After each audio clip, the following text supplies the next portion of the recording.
அவர் அதை செய்ய சொல்லி என்றெல்லாம் பரிசுத்தவான்களை கொண்டு இதை பேசி வருகிறது போல இந்த அந்திய காலத்திலே எங்களை நீ தெரிந்தெடுத்து ராஜ்யத்தை நீதியையும் எங்களை வாழ்க்கை அந்தரங்கத்தை வெளித கர்ப்பத்தை ஆக்கும்படியாக நீர் எங்களுக்கு வேத வழியாக எங்களோடு கூட நீ பேசிக் கொண்டு வருகிறோம்.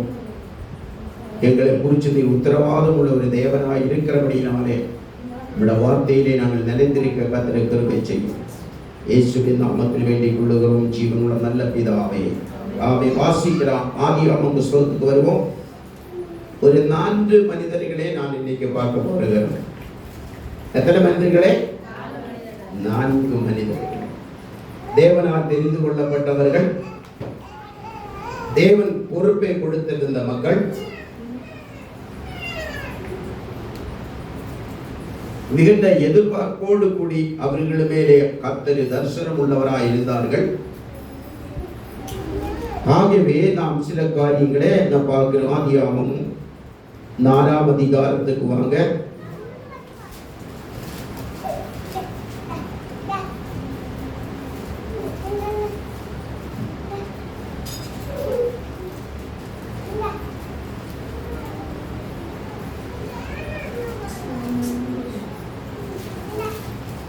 எடுத்தீங்களா? எடுத்துட்டீங்க. சோத்திரம். ரொம்ப நல்லது.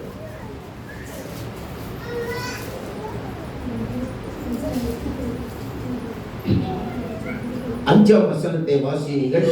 காயினையும் அவன் காணிக்கையையும் அவர் அங்கீகரிக்கவில்லை. அப்பொழுது காயினுக்கு மிகவும் எரிச்சல் உண்டாகி அவன் முகநாடி வேறுபட்டது. என்ன உண்டாயிற்று? எரிச்சல் உண்டாகி. யாருக்கு? அவருக்கு என்ன என்ன கிடைக்கல? அங்கீகாரம் கிடைக்கல. காணிக்கை ஏத்துக்க. அவனுக்கு அப்ப காணிக்கை ஏற்றுக்கலன்னு யாருக்கு தெரியுது? அவனுக்கு தெரியுது. அவன் முகம் வேறுபட்டது, எரிச்சல் உண்டாயிற்று. ஆமென். ஆலயத்திலே வரும்போது காணிக்கை ஆசுரிச்சா இல்லையான்றது யாருக்கு தெரிஞ்சிருக்கணும்? நல்லா தெரிஞ்சிருக்கணும். ஏன் காயினுடைய காணிக்கை கர்த்தர் அங்கீகரிக்கவில்லை? ஏன் ஆபேலுடைய காணிக்கை கர்த்தர் அங்கீகரித்தார்? ஒரே கர்ப்பப்பையிலே உருவானவர், ஆனா தொழில் 2 விதம். ஆமென். ஒன்று விவசாயி, இன்னொன்று ஆட்டு மந்தை மேய்க்கிறவனா இருந்தார். 2ம் ஏவாள்ட முத புத்திரர்கள். அதுக்கு முன்னே புத்திரர்கள் பிறந்தாரா? இல்ல. பூமியிலே மனுக்குலத்திலே அடுத்த பிறப்பில் உள்ள 2 பிள்ளைகள், 2ம் ஒரே கர்ப்பப்பையிலே பிறந்தவர்கள். இவருடைய வாழ்க்கையில ஒரு தீர்மானம் 2 பேரும் எடுக்கிறாங்க. என்ன செய்யணும்? தேவனுக்கு வழிபாடுகளை செலுத்தணும், காணிக்கைகளை செலுத்தணும். எங்க வர்றாங்க? தேவ சந்நிதியில வர்றாங்க. ஆலயம் எல்லாம் கிடையாது, தேவ சந்நிதியில வர்றாங்க. தேவன் இருக்கிற இடப்பகுதியில வர்றாங்க. கொண்டு வந்த உடனே ஆபேலுடைய காணிக்கை கர்த்தர் என்ன செய்தாரு? அங்கீகரித்தாரு. காயினுடைய காணிக்கையோ தேவன் என்ன செய்யற? அங்கீகரிக்கல. என்னுடைய காணிக்கையை அங்கீகரிக்க வேண்டும் என எத்தனை பேர் விரும்புறீங்க? செய்தி கொஞ்சம் காலமா போகும், கேட்க எத்தனை பேர் விருப்பமாயிருக்கீங்க? அப்ப 2 பேர் கொண்டு வந்தது காணிக்கை 2 விதம். அவன் எல்லாரும் ஒரு விதத்துல கொண்டு வர, ஒருத்தர் பொருத்தனை பண்ணியிருப்பாங்க. சிலர் காணிக்கை பணமா கொண்டு வாங்க, பொருளா கொண்டு வாங்க. ஆனா இவங்க 2 பேரும் கொண்டு வந்தது என்னெல்லாம் கீழே வாசிங்க. அப்பொழுது கர்த்தர் காயினை நோக்கி, உனக்கு ஏன் எரிச்சல் உண்டாயிற்று? உனக்கு ஏன் எரிச்சல் உண்டாகிறது? உன் முகநாடி ஏன் வேறுபடுகிறது? உனக்கு ஏன் எரிச்சல் ஏன் படுகிறது? ஏன் உன முகபாடி வேறுபடுகிறது என்று கேட்கிறான்.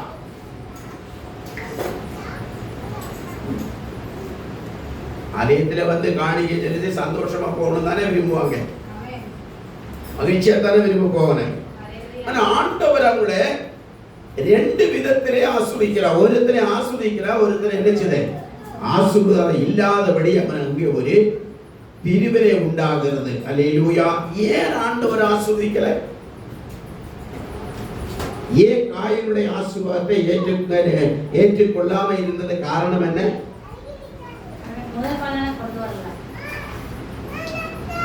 ஏன் உனக்கு எரிச்சல்? கர்த்தர் நீ ஏன் எரிச்சல் அடைகிற? ஏன் முகம் உனக்கு வேறுபட்டு போகிறது என்று கர்த்தர் கேட்கிறார். அடுத்த வசனம் சொல்லுகிறது, நல்லா நீங்க பதிஞ்சு வச்சுக்கோங்க. நீ நன்மை செய்தால் மேன்மை இல்லையோ? மேன்மை இல்லையோ? அப்ப என்ன காணிக்கையில என்ன இல்லை? நன்மை இல்லை.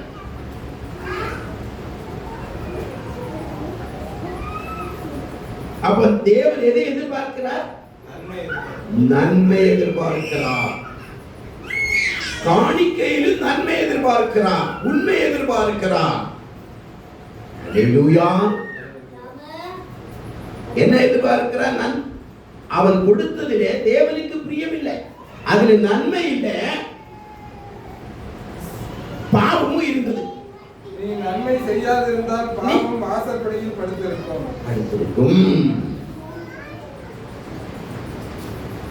அப்ப வாசல் எங்க இருக்கு? எந்த வாசல்? காணிக்க தீர்மானம் எடுத்த எந்த வாசல்? இதயத்தின் வாசல். இதயத்தின் வாசல். அதுல என்ன இல்ல? என்ன இல்ல? உண்மை இல்லை. காணிக்கை கொண்டு வரும் போது ஆண்டவர் யாரை பார்க்கிறார்? வீட்டு வாசலை பார்க்கிறார். எந்த வாசலை பார்க்கிறார்? உன் இதயத்தின் வீடாகிய வாசலை பார்க்கிறார்.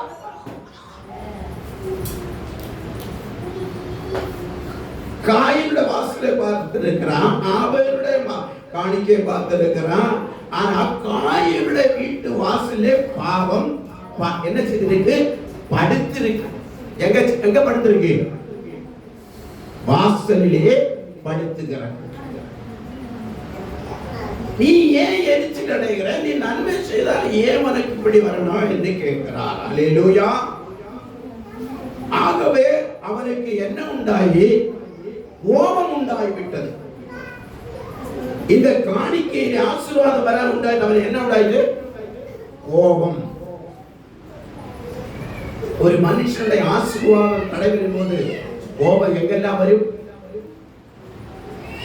கடவுள் மேல வரும், மனுஷன் மேல வரும், நம்மளோட சுயத்தின் மேல சிந்தித்து பார்ப்பாங்க. இப்ப நான் நன்மை செய்யலையோ, அவ என் காணிக்கையில குறை இருக்கிறதோ, கோபத்தை தான் அவனுக்கு வந்த ஒழிய தன் பிணர்வுகளை என்ன செய்யல? உணரல.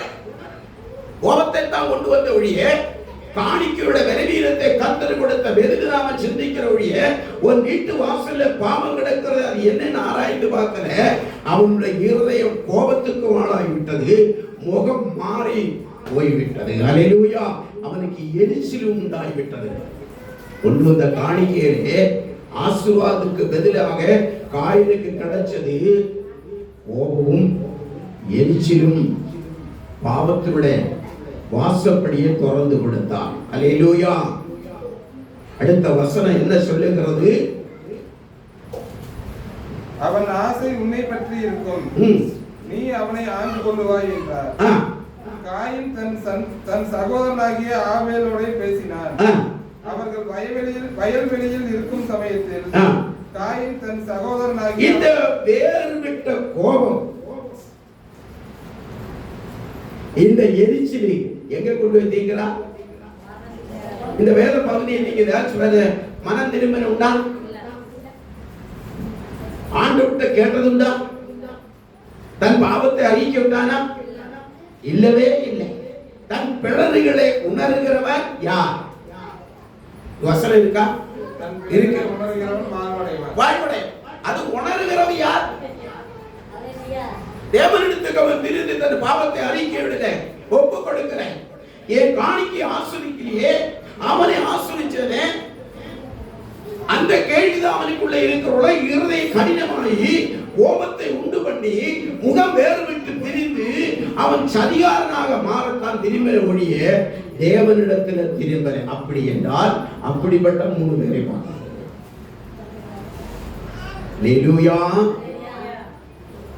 புரியுதா உங்களுக்கு? ஆலயத்திலே போனா என்ன எதிர்பார்ப்பாங்க? தேவன் உண்மையை எதிர்பார்க்கிறார். அல்லேலூயா. காணிக்கையை எதிர்பார்க்கிறார். அதிலேயும் கர்த்தர் மிகுந்த கவனமாக நம்முடைய உண்மையை பார்க்கிறார் என்று வேதம் அடையாளம் காட்டுகிறது. காயினையும் ஆவேலே 2 பேருடைய வழிபாடையும் கர்த்தர் பிடித்து உருவாக்கி வைத்தார். ஆனா இப்போ காயினுடைய ஆசீர்வாதம் எங்க முடிக்கணும்? போவேன் இப்போ காயினுடைய எரிச்சலும் கோபமும் அவன் மனசாந்தி வரணும்னா இப்ப என்ன செய்யணும்? நமக்குள்ள இருக்கிற பிரச்சனை அங்கதான். ஒருவர் ஆசீர்வதிக்கப்படுவாங்க, ஒருவர் ஆசீர்வதிக்கப்படாம வேதனைப்பட்டு கொண்டிருப்பாங்க. அவர் பாப்பா என்னடா இவன் ஆசீர்வதிச்சுட்டே வரான், இவன் மேன்மையா வரான், எங்களுக்கு அந்த ஆசீர்வாதமே வர மாட்டேங்களே. இப்போ காயனுடைய ஒரே நோக்கம் இவன் ஆசீர்வதிக்கப்பட்டாங்க. இப்போ இவனுக்குள்ள எப்படி ஆசீர்வாதம் நான் தீர்க்கணும்னா என்னுடைய அந்த கோபம் எரிச்சலும்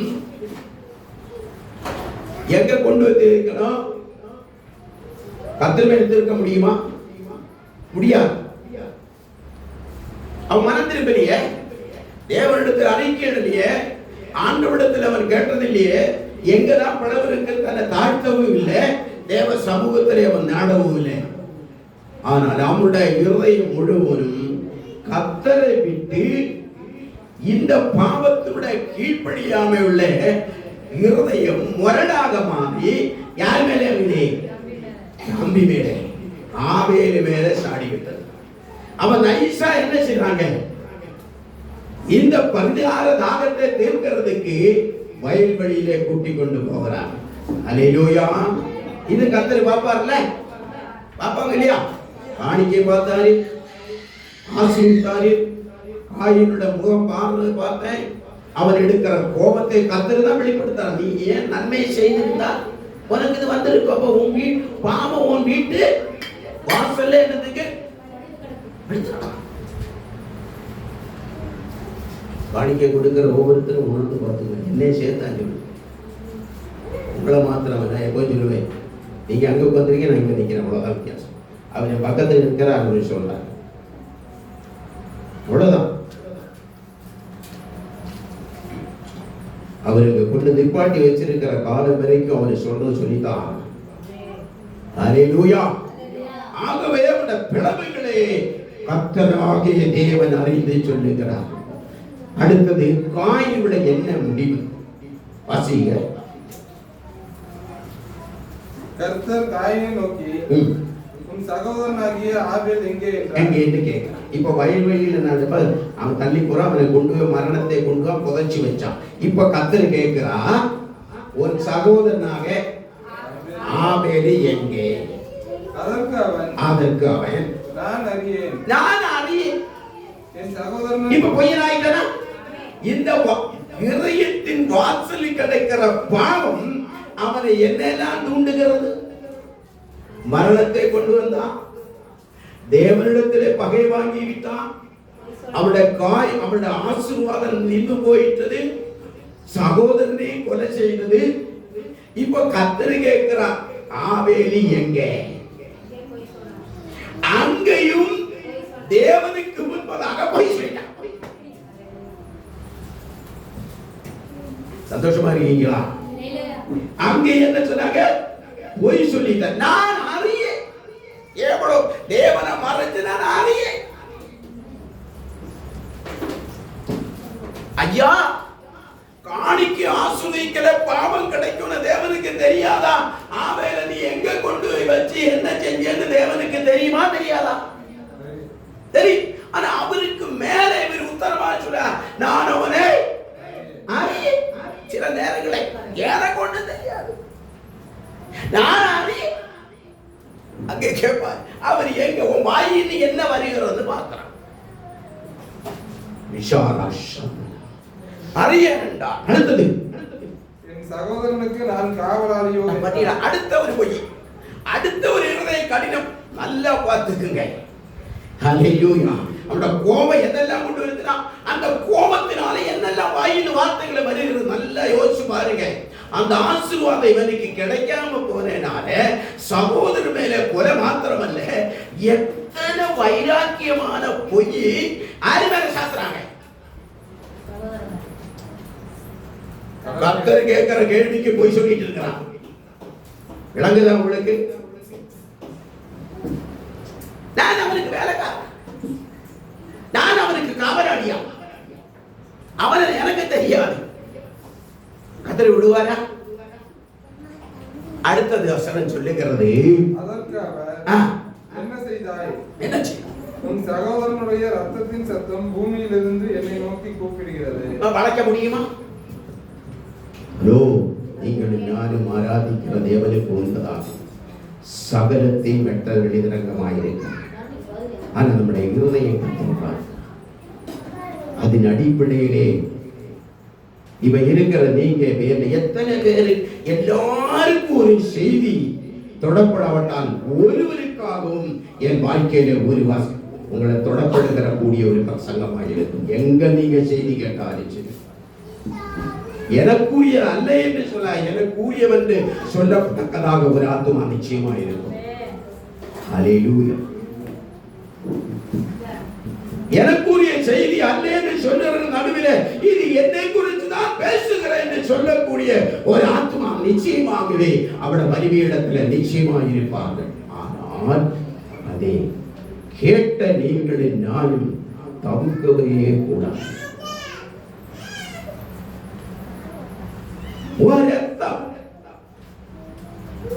சகோதரரை கொண்டு எனக்கு தெரியாது, அவனோட ரத்தம் என்ன நோக்கி என்ன செய்றாங்க? கூப்பிடுது. சகோதரர் எனக்கு தெரியாது, நான் அவனுக்கு காவலாளி என்று கேட்டு ஆண்டவர் சொல்லுகிறார், அவனோட ரத்தம் பூமியிலிருந்து என்ன நோக்கி கூப்பிடுகிறது என்றான். அல்லேலூயா. மறக்க முடியுமா? நடந்தது என்னது?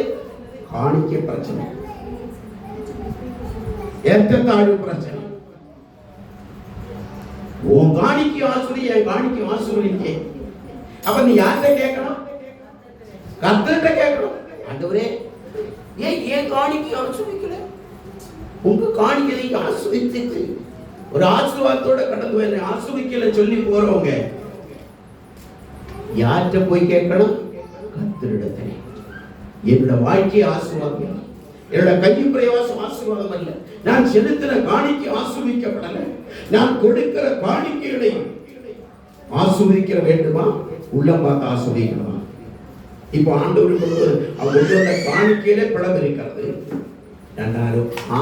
இதயத்திலும் பிளவு இருக்கிறது. அதை குறித்து சொன்னார். அவன் ஆபேலு கொண்டு வந்தது, அவன் இருதயம் முழுக்கையும் கொடுத்தான். அவன் கொண்டு வந்ததுல முதல் பங்கை மொத்தமாகவும் கத்தரிக்கு கொடுத்தான். அவனோ விவரம் செய்த ஒரு பங்கு கொடுத்தான், குறையும் வைத்தான். அதுல பாவமும் இருந்தது. வேதம் சொல்லுது. அல்லேலூயா. இது எப்ப நடந்தது? ஆதி காலத்தில், சிருஷ்டிப்பின் மனுக்குலத்தை சிருஷ்டிப்பின் நாளிலேயே கத்தரு வச்ச அடையாள சின்னமா காயினுடைய கீழ்ப்படியாமலும் ஆபேலுடைய கீழ்ப்படிதலை குறித்து ரெண்டு முடிவை நான் பார்க்கிறோம். வாசிக்கலாம். எரிச்சினால் என்ன உண்டாயிட்டு? மரணத்தை கொண்டு வந்தது. தேவனுக்கும் அவனுக்குள்ள பிரிவுண்டாயி காயினுடைய வழியே பாவமாக முடிந்தது, சந்ததியாக சபிக்கப்பட்டவனாக மாறினது. அல்லேலூயா. தேவனுடைய அழைப்பில் அவன் தள்ளப்பட்டவனாக வேதம் சொல்லுகிறது. பூமி அழியும் காலம் வெட்டம் உன் சந்ததிகள் என்ன செய்யுமா? சாபமாகும். ஒரு தவறுதான் செஞ்சோம், அதை திருப்பி மன்னிப்பு கேட்கறதுக்கு மனமில்லாதவன் ஒரு காரணத்தினாலே அநேக பாவம் அவனை தூண்டி கொண்டிருக்கிறபடியினாலே அவன் மூலமாக என்னது மனுக்குலத்தில் அவனுடைய சந்ததிகளுக்கும் பாவத்தை கொண்டு வந்தான். அல்லேலூயா. ஒரு ஊழியக்காரர் பிரசங்கம் பண்ணினான். எத்தனையோ மக்களை நான் பார்க்கிறோம், எத்தனையோ விதத்தில மக்களை ஆண்டவர் படைத்திருக்கிற வாழ்கிற மக்களை பார்க்கிறார்கள். சில மக்களுடைய வாழ்க்கை மனிதனாக வாழ்ந்தவன் சாதித்த பின்பு அழுகி புழுத்து உழுக்களாக நசுக்கி வஸ்திரம் இல்லாமல் நிர்வாணமாக ரோட்டில் அலைகிறது, வீட்டில் அலைகிறது, தெருக்கள் அலைகிறது, கட்டி போட்டு வச்சிருக்கிறது பல விதத்தில். அப்போது பாப்பாரா, இவனுக்கெல்லாம் எப்படி ஆண்டவரே இந்த பிறப்பு, இவன் எப்படி பிறக்கணுமா, இப்படி இவன் வாழணுமா, இப்படிப்பட்ட ஒரு பாவமா என்று யோசிச்சப்ப சொல்லுகிறா, நீ சற்று காயலை சிந்தித்து பார். கரங்களை தட்டி கர்த்தருக்கு மகிமை பேசு. சற்று காயலை சிந்தித்து பாருங்க. சற்று ஆண்டவர் போதிக்கிறார், இந்த காயலை சிந்திச்சு முடிவு இதுதான். சந்ததிகள் நினைவு கூறும்படியாக அழிவை கொண்டு செய்தது கேட்கிறதுக்கு அற்பமா இருந்த காணிக்கையா. அதில் என்ன இருந்தது? பிளவு இருந்தது, பாவம் இருந்தது, குறை இருந்தது, அது கடினம் கொண்டு வந்தது. அவன் தேவ ராஜ்யம் தள்ளப்பட்டவனாயிருந்தான், தேவன சமூக இழந்தப்பட்டவனாயிருந்தான், தேவன் மேல் அவன் பகை உண்டாக்கினான், தேவனை எரிச்சு கொண்டு அவன் சாபமாக மாறிவிட்டான். பூமி காலம் பெற்றோம் ஒரு சந்ததி சாபத்தின் சந்ததிகளா. அல்லேலூயா. எல்லாம் கவனிக்கணும். இரண்டாவது ஒரு மனுஷனுடைய நான் பார்க்க போறோம். அவனுடைய எரிச்சிலே பாருங்க, இவன் தேவனுக்கு பயந்தவனாய் இருக்கிறது, ஒரு தீர்க்கதரிசியுமாய் இருந்தது. தேவன் கொடுக்கிறதை சொல்லுகிறதை செய்ய வேண்டிய மனிதன். அவனுக்குள்ளே எரிச்சல் உண்டாய். அவன் கர்த்தர் சொல்லுகிறது ஒண்ணு, அவன் செய்கிறது ஒண்ணு. யோனா புஸ்தகம் 4ஆம் அதிகாரம் 9ஆம் வசனத்துக்கு வாங்க. இரண்டாவது மனிதனை நாம் சீக்கிரமாய் பார்ப்போம். இந்த மனிதன் தேவனால் தெரிந்து கொள்ளப்பட்ட மனிதன், அபிஷேகம் பண்ணப்பட்டவன், தீர்க்கதரிசி, தேவன சித்தத்தை செய்ய வேண்டிய மனுஷன். யோனாவின் புஸ்தகம், தீர்க்கதரிசி யோனாவின் புஸ்தகம் எடுத்தீங்களா? மெதுவா எடுங்க. பழைய பிரமாணம், புதிய பிரமாணம். யோனா 4ஆம் அதிகாரம் 9ஆம் வசனத்துக்கு வாங்க.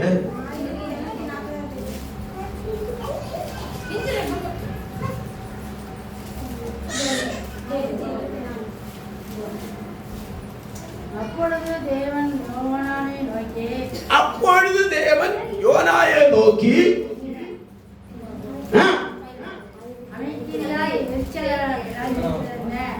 4:9. அப்பொழுது தேவன் யோனாவை நோக்கி, நீ ஆமணக்கு நிமித்தம் எரிச்சலாய் இருக்கிறது நல்லதோ என்றார். நல்லதோட பாருங்க, இவை யாரு? தீர்க்கதரிசி, ஊழியக்காரர். அற்பமான ஒரு ஆமணக்கு செடிக்காக எரிச்சல். இவர் நட்டாரா, வச்சாரா, ஊந்தினாரா, கேட்டாரா? ஒன்றுமில்லை. அவனை சோதிக்கிறான். இந்த யோனா புஸ்தகத்தை நீங்க நல்லா வாசிச்சு பார்த்தா, அவனை எங்க அனுப்பப்பட்டதோ இப்ப அவன் எங்க வந்திருக்கான். நினைவேக்கு போக வேண்டிய யோனாவே ஆண்டவர் சொல்லுகிறார், நீ நினைவே ஜனங்களுக்கு அழிவு வருகிறது, நீ அந்த மக்களை குறிச்சு போய் மனம் திரும்பலை குறித்து பிரசங்கம் பண்ணிட்டு அனுப்பினார். சரி சொல்லிட்டு இவர் என்ன செஞ்சாரு? எங்க போயிட்டாரு? தரிசிச்சு போட்டு போயிட்டார். விடுவாரா கர்த்தர்? நல்லா கவனிச்சு பார்க்கணும். சொல்றது ஒன்று, செய்யறது ஒன்று.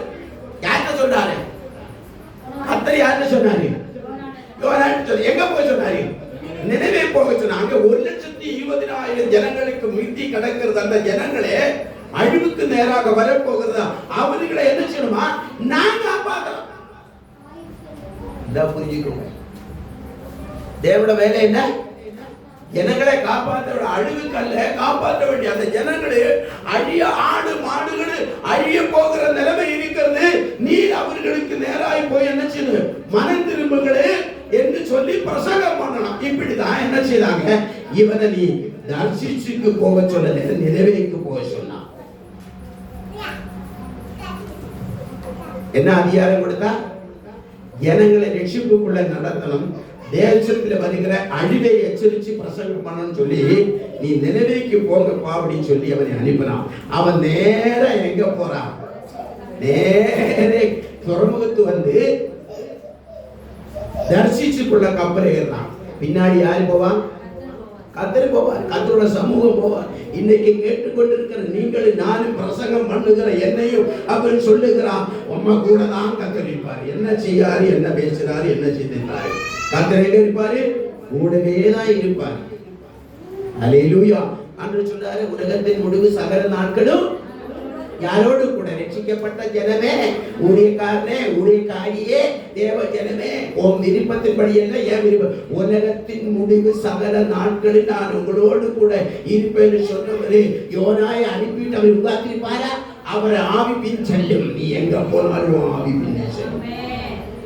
இவாரா சந்தனா அனுப்பிவிட்டான். ஆண்டவர் அமைதியா அவங்கள போனான். போய் யாரை பார்த்த நம்ம நினைவுதானே? ஆண்டவர் சொல்லிட்டு அவர் வேற பார்த்துட்டு இருப்பாரு. அவருக்கு என்ன பார்த்துட்டு இருக்கிற வேலையா? அவர் வேற பார்த்துட்டு இருப்பாரு. அவர் வேற கோடிக்கணக்கில் கிடக்கல. அவர் நினைச்சுட்டு இவர் போய் நினைச்சது தரிசிச்சு கப்பல் ஏறி எல்லாம் அடித்தட்டது 10 மேடை, 15 மேடை, 30 மாடி, 40 மாடி. நம்ம மாடி இந்த உலகத்தில் எத்தனை மாடி இருக்கிறதோ அத்தனை மாடிகளும் கப்பலுக்குள்ள இருக்கிறது. அடித்தட்டுல போய் உள்ள போய் நல்லா சொதுங்கி படுத்துட்டாரு. எங்க போச்சனாரு? அங்க அவருக்கு என்ன இல்ல? தேவன் சொன்னதுக்கு கீழ்ப்படியா மனதில்லை. நேர அங்க போய் உட்கார்ந்து படுத்து கிடந்தான். இப்ப இவர் மூலமாக என்ன நடந்துச்சு? அந்த கப்பலுக்குள்ள இருக்கிற சூழ்நிலை எல்லாம் மாற்றி கடலை கொந்தளிக்க விட்டு சரக்குகளை வெளியே தள்ளி விட்டு கடல் எல்லாம் ஆட்டி அடைக்கிற மாதிரி கப்பலை சேதப்படுத்துற நிலைமை வந்த போது சொல்றாரு. என்னப்பா, நம்ம கிளம்பும் நல்லா தான் இருந்துச்சு. என்ன கிளம்பும் நல்லா இருந்துச்சு, கப்பல் சரக்கு நல்லா தான் இருந்துச்சு. நம்மளும் நம்மளோட கடவுளை பார்த்து வேண்டுதல் செய்துதான் கப்பல் முடியும். இப்ப என்ன நடந்துச்சு? ஏதோ ஒரு காரியம் நடந்தது. இவங்களுக்குள்ளே ஆராய்ச்சி நான் சுருக்கமா போகிறேன். ஆனா நான் சொல்லுகிறேன், இவன் தேவன சித்தத்தின்படி போகாத ஒரு மனுஷன் தவறாய் போனால் அந்த மனுஷனை கொண்டு எத்தனை கேடுகேடு வருகிறது. புரியுதா உங்களுக்கு? புரியுதா உங்களுக்கு? தேவன் சொல்லுகிறதே செய்யாவிட்டு வேற ஒன்று செய்தால் தவறு யாருக்கெல்லாம் வரும்? தன்னைக்கு மாத்திரமல்ல, அதில் இருக்கிறவங்களுக்கு கேடு, அதுக்குள் சேர்ந்து இருக்கிறவங்களுக்கும் பாதிப்பு. அல்லேலூயா. உங்களை வீட்டை வச்சுக்கோங்க. ஒரு மனம் இல்லாத ஒரு வீடுல நிம்மதி வருமா? வருமா? ஒரு மனம் இல்லாத ஜபத்திலே தேவன பிரசனம் இருக்குமா? 4 விதமான உபதேசம் இருந்தால் அந்த குடும்பத்தில் என்ன நடக்கும்? நீயா நானா, நீயா நானான்னு சொல்ல திறமை அங்க இருக்கும். அங்க தேவனோட பிரசனம் உணரவே முடியாது. முடியுமா? முடியாது. நான் வெளிதரங்கமான உள்ள மக்களை போய் சொல்லல. இப்ப இவங்க ஒருமனப்பட்டிருந்தா இவர்களை ஒருமனை கெடுத்ததுக்கு யாருக்குள்ள வந்தா? இந்த கப்பலை சேதப்படுத்தணும், இந்த சரக்கை வெளியே தள்ளணும் என்று அவன் நினைச்சானா? இல்ல. இவன சுயம் தேவ சித்தத்துக்கு மாறான கிரியைகளை கொண்டு வந்து கப்பலுக்குள்ளே இவன் அடங்கி இருந்தா இவனுக்கு தெரியல. ஆனா அங்க இருந்த கப்பல் ஓட்டிகளுக்கும் அதுல லேபர்களுக்கும் பொருள்களுக்கும் சேதம் என்றது யாருக்கு அறிந்தாங்க? கப்பலுக்குள்ள இருக்கிறவங்களுக்கு தெரிகிறது. அலசி பாக்குறாங்க. பார்த்த உடனே உள்ளே போய் ஒருத்தன் படுத்து கிடக்கிறான். எங்க மனுஷனை ஒளிச்ச எடுத்து போய் படுத்துட்டாங்க. ஆண்டவரே கண்டுபிடிக்காங்க. எங்க போய் கப்பலோட அடித்தட்டுல போய் ஒளிஞ்சிட்டாங்க. கத்தரி விடுவாரா? கர்த்தர் ஒரு மனுஷனை என்ன தெரிந்தெடுத்தாரோ, என்ன சொல்லி இருக்கிறாரோ, எது நிர்ணயிச்சிருக்கிறாரோ அது நிறைவேற்றும் அளவும் அவனை விடவே செய்யார். எத்தனை பேர் விசுவாசிக்கிறீங்க? என்ன நிர்ணயம் பண்ணி என்ன சொன்னேனோ, கப்பல் படுத்து தூங்கலான்னு நினைச்சான். அவரை கண்டுபிடிச்சுட, நீ எந்த இடத்துக்காரன், நீ எந்த குலத்துக்குற, நீ சேவிக்கிற கடவுள் யாரு? நான் எப்படியே நான் சல்வாரில் உள்ள தேவனை ஆராதிக்கிறவன். அவளை பணிவிடைக்காரு. எதுக்கு இங்க வந்தேன்? அங்க பதில் சொல்றது கடவுள் என்ன இப்ப என்ன செய்யணுமா? தூக்கி கடலை போட்டுருங்க. ஒரு காரியம் இல்லைங்க, நமக்கு கீழ்ப்படியாம இருக்கிற பிரச்சனை எங்க வருது? உங்களை என்னை கொஞ்சம் திரும்பி பாருங்க. கர்த்தர் என்னோடு கூட உங்களோடு கூட பேசுற வார்த்தைக்கு எனக்கு கீழ்ப்படிய மனதில்லாம இப்ப என்ன செய்து தரிசிச்சுட்டு கப்பல் ஏறி அவங்களை கேடுபடுத்தி அவனையும் கேடுபடுத்தி தேவனை தூசித்து இப்ப சொல்லுகிறான். என்ன தூக்கி என்ன செய்யலாம்? கடல்ல போடல. அப்போது உங்க கப்பல் சரியா போயிடும். இதுக்கு முன்னே என்ன நடந்துச்சு? கப்பல் இந்த சரக்குகள் எல்லாம் வெளியே எடுத்து போட்டு அப்படியா நிம்மதி வேணும்னு பார்க்கலாம். கப்பலை தூக்கி அவரை வெளியே போட்ட போதுதான் கப்பல் சரியான ரீதியில வைரத்துக்குள்ளே ஆகிவிட்டது. அல்லேலூயா. அப்படியே விட்டு தப்பிச்சிருவாங்களா? தப்பித்தானா?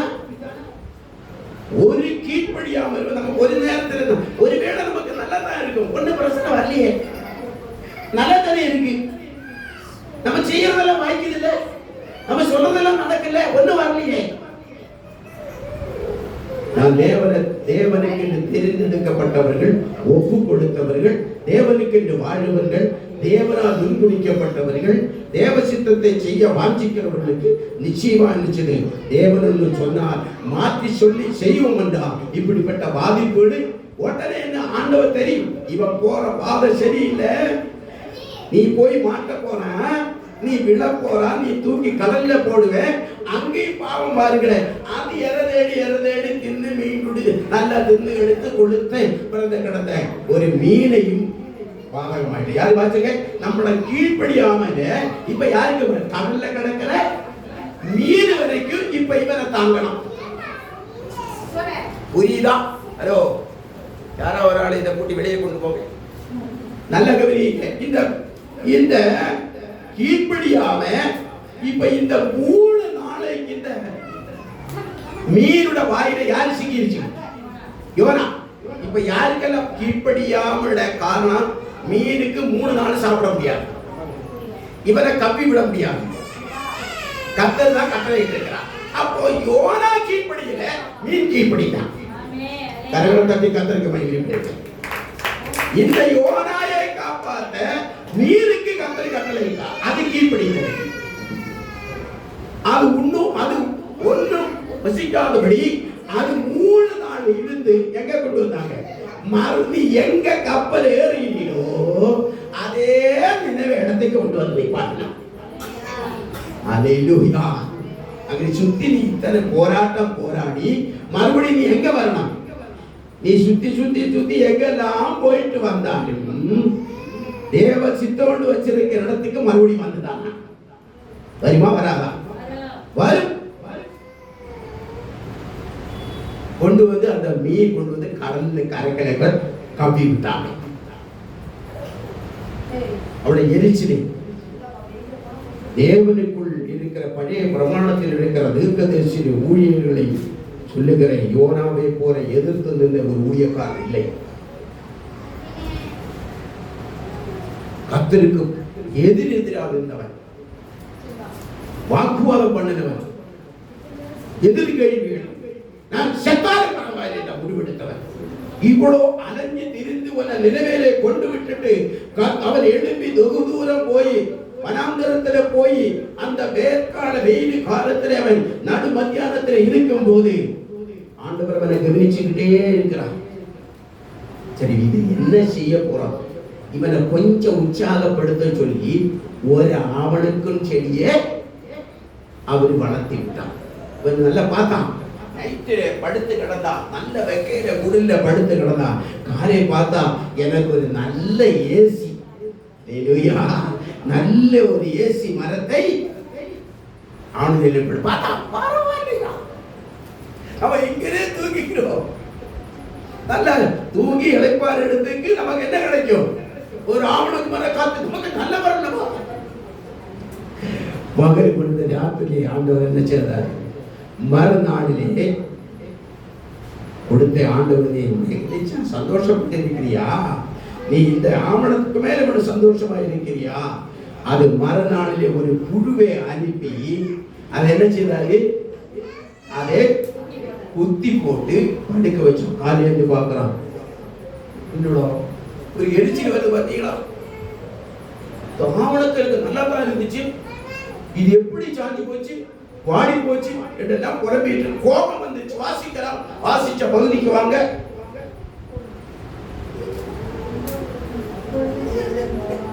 நீ ஆமணக்கு நிமித்தம் எரிச்சலாய் இருக்கிறது நல்லதோ? ஆவணக்கு நீ கண்டு, நீ விழுந்ததை கண்டு நீ எரிச்சலாய் இருக்கிறது உனக்கு நல்லதோ என்றார். அல்ல வச்சு பார்க்கணும். அதற்கு அவன் நடல, கேட்கல. ஆண்டவன் அவனுடைய இதயத்தை நோக்கி பார்க்கிறான். இவன் இந்த ஆவணத்தை கொடுத்து வளர வச்சு இவனை பாதுகாப்பு கொடுத்து, இப்ப இவன் என்ன செய்வான்? அங்கேயும் ஆவணத்தை தான் நினைச்ச ஒழிய, அவனோட சுகவசதியை தான் பார்த்த ஒழிய, அவன் இளைப்பாறு நடத்தான் நோக்கி பார்த்து, இந்த ஆவணங்கள் எப்படி வந்தது? இந்த வனாந்தரத்துல ஒரு நாட்கள் எப்படி முளைக்க வந்தது?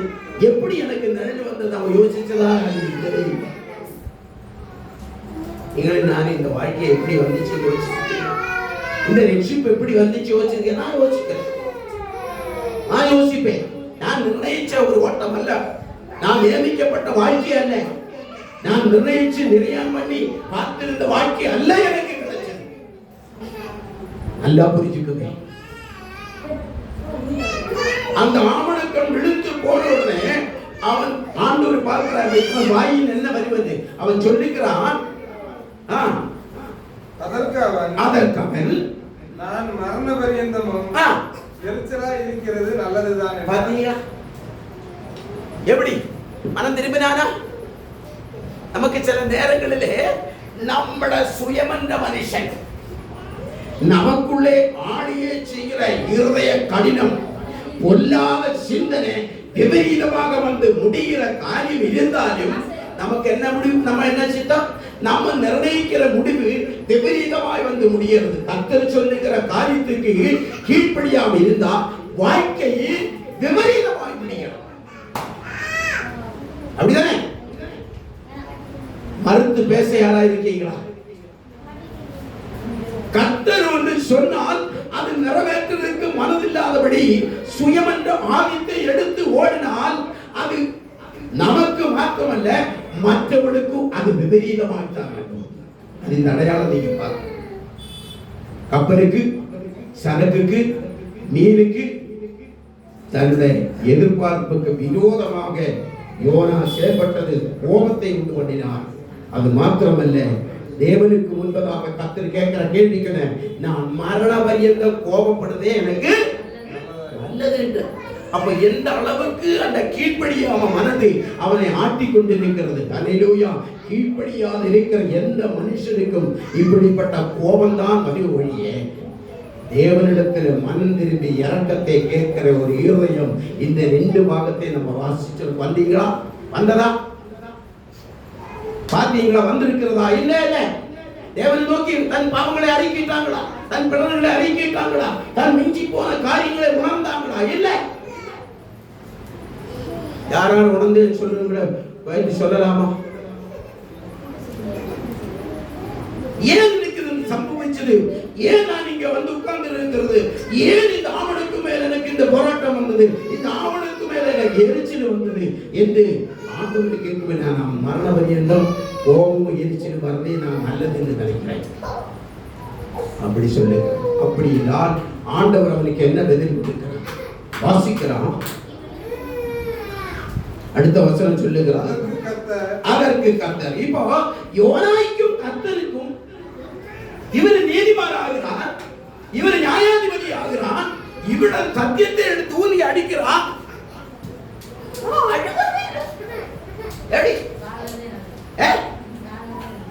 சாகர வரைக்கும் கோபம் தான். நல்லா புரிஞ்சுக்கிறது. எப்படி என்ன செய்ய வேண்டியவன்? யோசித்து செய்ய வேண்டியவன். அவருக்கு பேர் என்னது? தீர்க்கதரிசி. அவன் சொல்லுகிறான், எனக்கு அதான் ஆண்டவர் அதுக்கு பதில் சொல்லுகிறான். வாசிங்க. அதற்கு கர்த்தர் நீ பிரயாசப்படாததும். பாத்தீங்களா? இதை பிரசங்கம் பண்ணினா 1 மணி நேரம் ஆகும். ஆகவே நான் சுருக்கமாக வாசி. நீ வளர்க்காததும், நீ பிரயாசப்படாததும், நீ வளர்க்காததும், ஒரு ராத்திரியிலே முளைத்ததும், ஒரு ராத்திரியிலே அழிந்து போனதுமான ஆமணக்குக்காக பரிதபிக்கிறாய். ஒரு சின்ன அது மரமா செடிதான்.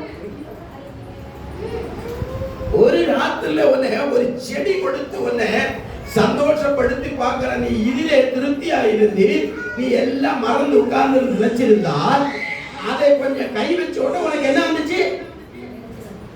கோபமும் எரிச்சலும் உனக்கு வந்தது. சாகிறது எனக்கு நல்லது என்று முடிவு கண்டீங்க. இதுக்கே நீ எரிச்சல் நடந்தால் 1,20,000 ஜனத்துக்கு மேலே நிலவேலே அழிவுக்கு இருக்கிற ஜனத்து மேலே நான் எப்படி இடது கை வலது கை அறியாது இருக்கிறேன்? அந்த ஜனத்து மேலே நான் பரிந்துரைக்கணுமா? நீ அவனுக்கு மேலே பரிந்துரைக்கிறியா? அது ஒரு சுய சித்தம். உனக்கு ஒரு நிழலுக்கு இந்த மரணத்துக்கு இடது கையும் வலது கையும் அறியாத 1,20,000 பேர்களுக்கு மேலே அழிவிலேக்கு இருக்கிற ஜனங்கள் மேலே எனக்கு பரிதாபம் இல்லையா? வாசிங்க. வலது கைக்கும் இடது கைக்கும் வித்தியாசம் அறியாத 1,20,000 பேருக்கு அதிகமான மனுஷரும் அநேக மிருக ஜீவன்களும் இருக்கிற மகா நகரமாகிய நினைவேக்காக நான் பரிதபியாமல் இருப்பேனோ? நீ எதை குறித்து பரிதபிக்கிற? நான் எதை குறித்து பரிதபிக்கிறேன்? யோசிச்சு பாருங்க. ஒரு ஊழியக்காரை எதை குறித்து பரிதபிக்கணும்? தேவன் எதை குறித்து பரிதபிக்க சொன்னாரு? இவன் எதை குறித்து பரிதபிச்சு கொண்டிருக்கிறான்? யோசிச்சு பாருங்க. எத்தனை பேர் கவனிச்சு கேட்கிறேன்?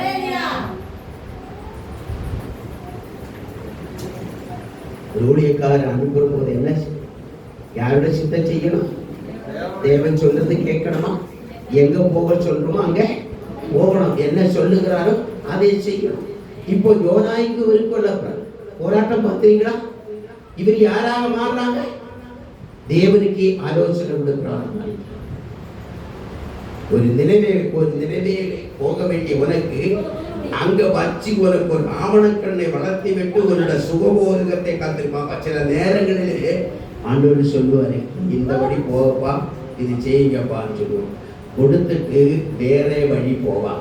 போகிற வழியிலே ஒரு ஆசீர்வாதம் கொடுப்பான். பாப்பாங்க, ஆண்டவர் சொன்ன பாதை இதுதானே, நாங்க போகலையே. நான் சுற்றி அடிச்சு போராட்டங்கள் வந்தாலும் போராடி வந்து நமக்கு ஒரு சுகவசதியான ஆவணக்கணை போல ஒரு ஆசீர்வாதத்தை கொடுத்தேனே, பரவாயில்லை, இதிலே நம்ம இருந்துக்கிறோம் என்று நினைச்சிட்டு இருக்கும் போதுதான் அந்த ஆசீர்வாதத்தை பிடிக்கிறது.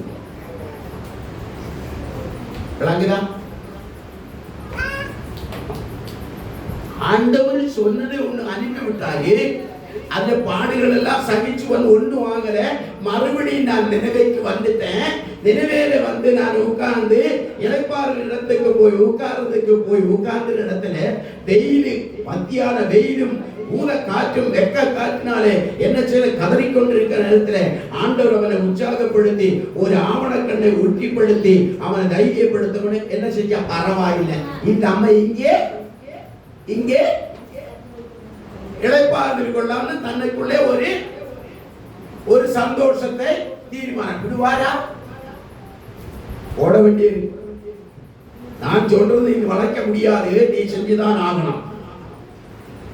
ஆனால் அங்கே ஒரு ஆவணக்கட்டை வச்சு நடத்தி வளர்த்தி விட்டுட்டு ஆண்டவர் அவருடைய இதயத்தை பார்த்து விட்டுட்டு, நீ இதிலே மகிழ்ச்சியா இருக்கியா?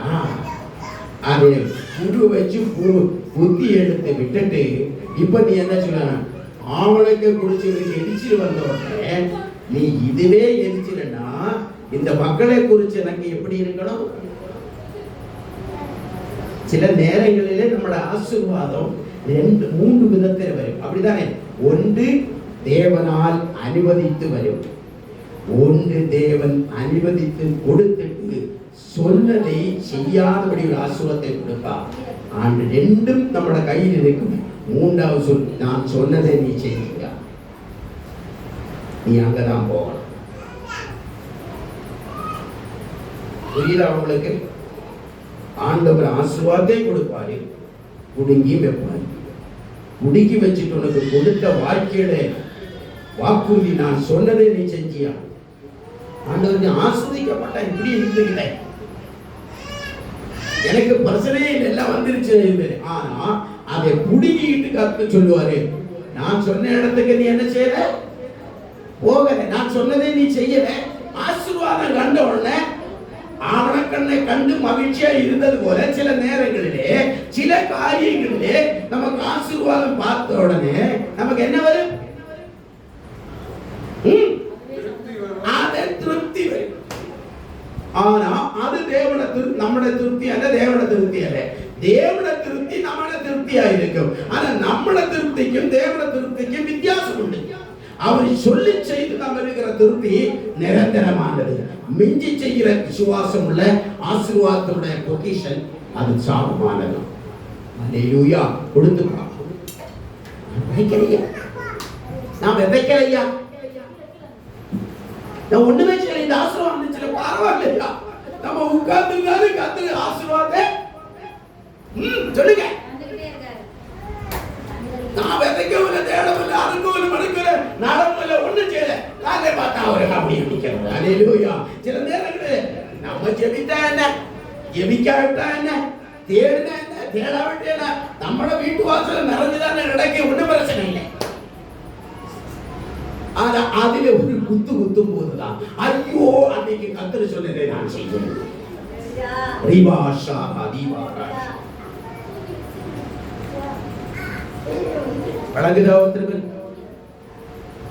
கர்த்தர் பரிசுத்த நாமத்துக்கு அடுத்த 2 பேரை பார்க்க போறோம். 10 நிமிஷத்தை பார்க்கலாமா? வாசிக்கலாம். 1 சாமுவேலின் புஸ்தகம் 28:5 வாசிங்க. அடுத்த ஒரு கீழ்ப்படியாத மனுஷனை நாம் பார்க்க போகிறோம். ஒரு ஆசாரிக்கிறார். 1 சாமுவேல் 28:5. சவுல் பெலிஸ்தரின் பாளையத்தை கண்டபோது பயந்தான். யாரை கண்டு பயந்தான்? பெலிஸ்தரின் பாளையத்தை. இவன் ஏன் பயப்படணும்? நிறைய இருந்தாங்க, அதனால பயப்பட. சில நேரங்களிலே திரளான கூட்டத்தை பார்த்தா நமக்கு என்ன உண்டாகும்? பயம் உண்டாகும். சவுலுக்கு அதானே பயம் உண்டாயிற்று. ஆனா அந்த சவுல் தேவனால் தெரிந்து கொள்ளப்பட்டவன், அபிஷேகம் பண்ணப்பட்டவன், ராஜாவாக நியமிக்கப்பட்டவன். அவன் பெலிஸ்தியரை அழிக்கும்படியாக, அமோனியர்களை அழிக்கும்படியாக, தேசத்தை இஸ்ரவேல் ஜனங்களை நினைக்கும்படியாக, இந்த சத்துருக்களை அகற்றும்படியாக சவுலை தெரிந்தெடுத்த ஒரு ராஜா இந்த சவுல். இந்த சவுல் நல்லா கவனிச்சு பாருங்கள். இவனை குறித்து நிறைய சொல்லலாம். இவனை அபிஷேகம் பண்ணப்பட்ட முதல்ல தேவ சித்தத்தை செய்து கொண்டான். 2வது பகுதி தேவ சித்தத்தை நிறைவேற்றாதபடி சுயத்தை ஆண்டு கொண்டான், சுயத்தை பிடித்துக் கொண்டான். தேவனிடத்துல கேட்காம பலி செலுத்தினார். ஊழியக்காருக்கு காத்திருக்காதபடி பலி செலுத்தினார். 2வது யுத்தத்திலே அவன் செய்தது பலசாலிகளை தன் பக்கம் எடுத்துக் கொண்டான். எப்படி? நல்லா கவனிச்சு பார்த்துங்க, நல்ல வச்சுக்கோங்க, நல்லா எழுதி வச்சுக்கோங்க. யுத்தத்திலே சத்துருக்களை உடைக்கும்படியாக ஒரு அபிஷேகம் பண்ணப்பட்டேன். முதல் இஸ்ரவேல் ஜனங்களுடைய பாதுகாப்புக்காக பெலிஸ்தீர் கூட்டத்தை எதிர்த்து தேசத்தை சுதந்திரித்துக் கொண்ட 2வது அமலேக்கியரை அழிக்கும்படியாக அவன் போகிற அதில் ஆடு மாடுகள், பலவீனர்கள், கஷ்டப்பட்டவர்கள், நுறுக்கப்பட்டவர்கள், தள்ளப்பட்ட மக்களை, கைவிடப்பட்டவர்களை எல்லாம் பண்ணான். ஒன்று போட்டுட்டு நல்ல பலசாலிகளை, நல்ல ஆஸ்தி உள்ளவர்கள் தன் பக்கம் எடுத்து வச்சான். இது யாரு பார்க்கிறான்? கர்த்தர். சாமுவேல் வந்து எல்லாரையும் அடித்தீங்களா? ஆமா, எல்லாரும் அடிக்கிறான். ஒருபடி வெற்றியம். இவங்க யாரு? இது உன்னுடைய தேவனாய கர்த்தருக்கு. எப்படி? இது உன்னுடைய தேவனாய கர்த்தருக்கு உதவி செய்ய, உங்களோட மக்களுக்கு உதவி செய்ய, பொருளாதாரத்தினாலும் படபலசாலியிலும் நான் பக்கத்தில் வச்சுக்கிறேன்.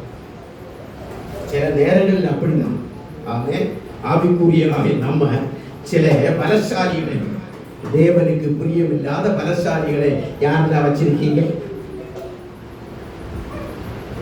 பணபலம், பணபலம், அதிகார பலம் தேவனுக்கு பிரியமில்லை. ஏனென்றால் ஆசீர்வாதத்துக்கு தடை. அல்லேலூயா. பிடிச்சு வச்சிருக்க சாமூரி கேட்கிறான், இது தேவனுக்கு சித்திர பாடித்து விடு. இல்ல, இது எனக்கு தேவை இருக்குது. ஆண்டவர் யாத்திரை சாமூருக்கு சொன்னேன், அவன் என் சட்டத்தை மீறிவிட்டான், என்கிட்ட கேட்காத செய்கிறேன். இது மூன்றாவது தவறு. ஒன்று, சாமூரை காத்திருக்காதபடி பலி செலுத்தினான். காத்திருக்க போல் மனமில்லை. இரண்டாவது, அவ்வரசாலிகளை தன் பக்கம் கேட்டுக்கொண்டான்.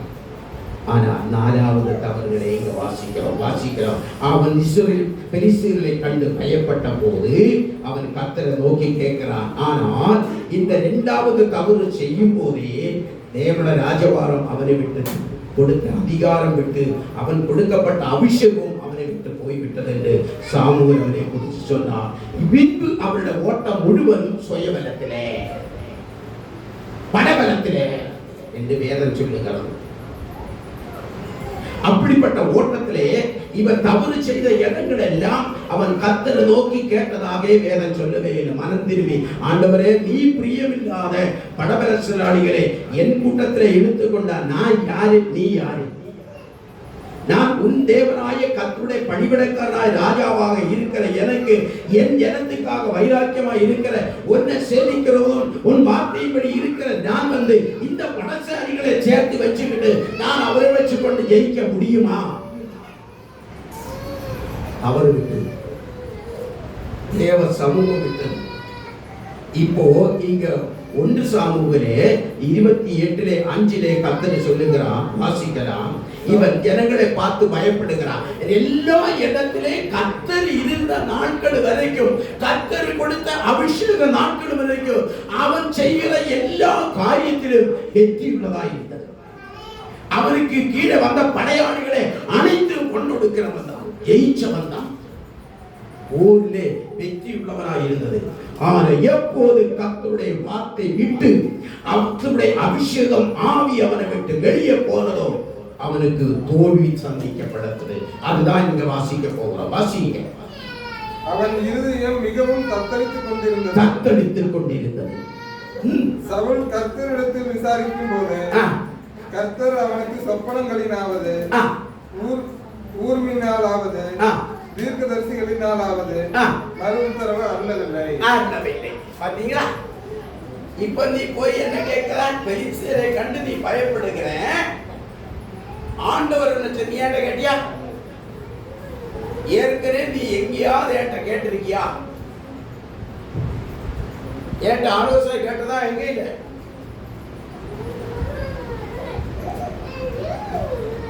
ஆண்டவர் சரியா பதில் கொடுக்கிறார். நீ சொப்பனத்தையோ தீர்க்கதரிசிகளிலையோ வச்சு என்ன செய்வதற்கு முடிவு? நல்ல அழுத்தி திருத்தி வாசிங்க, நல்ல வாசிங்க, சேர்ந்து வாசிங்க. கர்த்தரிடத்துல கேட்டேன், கர்த்தர் அவனுக்கு சொப்பனங்களினாலாவது, ஊர்மியாலாவது, தீர்க்கதரிசிகளினாலாவது மறு உத்தரவு அருளவில்லை. அல்லேலூயா. அப்பொழுது சவுல் தன் ஊழியக்காரரை நோக்கி, அஞ்சனம் பார்க்கிற ஒரு ஸ்திரீயை தேடுங்கள். பாருங்களா, கேட்க போயிட்டாரு. யாராவது சோசிய பொண்ணு வேணும், மண்ணு வேணும், இடம் வேணும், நகை வேணும். யாராவது பெண்ணு பார்க்குறீங்களா, மண்ணு பார்க்குறீங்களா? யாராவது இருக்கீங்களா?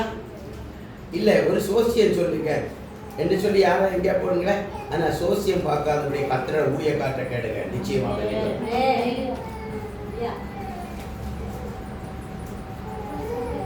இதுவரை சொல்லி ஏதாவது தோல்வி வந்திருக்கா? உண்மையை கேட்டு பாரு, உண்மையை கேட்டு பதில் கேட்டு சொல்ல முடியும். இதான் ஊழியம். உண்மையை கேட்டு பதில் சொல்ல முடியும். கர்த்தர் பேசுவார். ஆனால் எங்க போனான்? கர்த்தரை அவன் நாடலை. அவனுடைய இருதய கர்த்தர் அறிஞ்சான். நீ இதை கேட்டுட்டு என்ன செய்ய போற? கர்த்தரை முன்ன அறிஞ்சிருக்கிறான். நீ இப்ப என்ன செய்ய போறேன்? 2 பேரை சந்திக்க போறேன். 2 பேரை சந்திக்க போற. முன்னே கர்த்தர் எப்படிப்பட்டவரே அழைக்காதீங்க. எனக்கு எப்போதும் ரொம்ப பயம். அதனால கத்தரி சவரை பார்த்து சொல்லுகிற, நீ சொப்பனக்காரனையோ சோசியக்காரை கொண்டோ தீர்க்கதரிசியை கொண்டோ உனக்கு முடிவு வராது. நான் உனக்கு முடிவு கட்டிட்டேன். படிங்க. அஞ்சனம் பார்க்கிற ஒரு ஸ்திரீயை தேடுங்கள், நான் அவனிடத்திற்கு போய் விசாரிப்பேன் என்றார். அதற்கு அவனுடைய ஊழியக்காரர், இதோ இதோ எந்தோரில் அஞ்சனம் பார்க்கிற ஒரு ஸ்திரீ இருக்கிறார் என்றார். பாத்தீங்களா, இவர் எங்க போயிட்டாரு? தேவனால் அபிஷேகம் பண்ணப்பட்டவன், குறிப்பாக வைத்தார். பெலிஸ்தியர்களை யுத்தம் செய்து ஜெயிச்சவன்,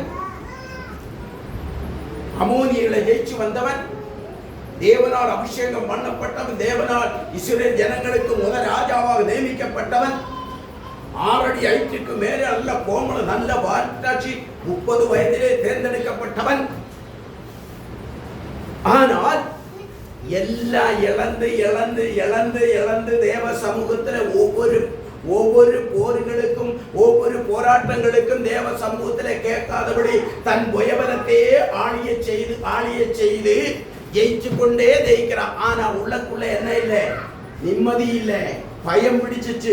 இப்ப கத்தரிடத்தை போய் கேட்கிறா, இந்த பெலிஸ்தியர் பிரதான கூட்டம் இருக்கிறது, இவர்களை நான் எப்படி ஜெயிக்கிறேன்? கத்தர் சொல்லுகிறா, நீ சொப்பனக்காரியோ தீர்க்கதரிசிகளை கொண்டோ நீ ஜெயிக்க முடியாதுன்னு அவர் வெளிப்படுத்தினார். ஆனா அது கேட்டு, ஆண்டவரே நான் என்ன செய்ய வேண்டும் சொல்ல பேசல போட்டிருக்கா, நான் என்ன செய்ய வேண்டும் ஆண்டவரே, நீ என்ன சொல்லுறீங்க? இது சொன்ன, நான் அதுக்கெல்லாம் போகல, எனக்கு துணை செய்யும் என்று தன்னை தாழ்த்தல தாழ்த்தாண்டு கேட்டு காத்திருக்கிறேன். உடனே சொல்லுகிறான், எனக்கு அஞ்ஞனம் பார்க்கிற ஒரு சோசியக்காரி இருக்கு. எப்படி கத்தரிடத்தில் காத்திருந்து கேட்டு கைப்படுறது மனதில்லாதவங்க அடுத்த எங்க போவோம்? சோசியத்துக்கு போவோம். படிங்க. அப்பொழுது சவுல் வேஷம் மாறி வேறு அங்க என்ன செய்து ராஜ வஸ்திரம் மாத்திட்டாரு. ஏன்னா இவர் ராஜாவை ஒத்துக்க மாட்டான். வேஷம் மாறி ராஜவஸ்திரத்தை மாற்றி சாதாரண ஆளா போறான். அப்பதான் அவ ஒத்துக்கிறோம். அவளுக்கே தெரியுது. வாசிக்கலாம். அவனும் அவனோட கூட 2 பேரும் ராத்திரியிலே அந்த ஸ்திரீயினிடத்தில் போய் சேர்ந்தார்கள். அவளை அவன் நோக்கி, நீ அஞ்சனம் பார்த்து எனக்கு குறி சொல்லி நான் உன்னிடத்தில் சொல்லுகிறவனை எழுதி வர செய் என்றான். அதற்கு அந்த ஸ்திரீ,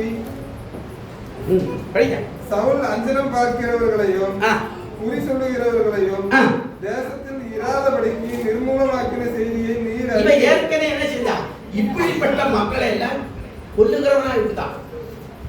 அஞ்சனம் பார்க்கிறவங்கள, குறி சொல்லுவங்கள, இப்படிப்பட்ட போராத மக்களை என்ன செய்யறவன் கொண்டு இருக்கிறான். இப்ப இவருக்கு ஒரு காரியம் வந்துருச்சு. அதோ இது நிறைய செய்தி இருக்கிறது, நிறைய பேச முடியாது. இப்ப பாருங்களேன், இவன் பாவத்துக்கு எதிர்த்து நின்றவன், பாவத்துக்கு எதிர்த்து நிற்க தேவன் அபிஷேகம் பண்ணினார். தேவ சித்தத்தை நிறைவேற்ற வேண்டியவன் இப்ப யார்கிட்ட போய் நிற்கிறான்? அவனே பாவம் செய்து ஜனங்களை கொல்றதுக்கும் ஜெயிக்கிறதுக்கும் தன் ராஜ்யத்தை பிடிச்சடக்கிறதுக்கும் சுயபலத்தை முடியாதபடி தேவனை சாயாதபடி இப்ப சோசியக்காட்ட போயிட்டான். இவன் இப்படிப்பட்டவர்களாக இருந்தவன் தான் இப்ப அவர்கிட்ட போய்வன் காரியங்களை கேட்கறதுக்கு போயிருக்கிறான். வேஷம் மாறி என்னை கொன்று போடும்படி நீர் என் பிராணனுக்கு கண்ணி வைக்கிறது என்ன என்றார். பாத்தீங்களா? சோசியக்காரி சும்மா இருப்பாங்களா? இப்ப பாருங்களேன், இந்த சம்பவத்துக்கு கீழே ஒரு சம்பவம் இருக்கிறது. படிங்க.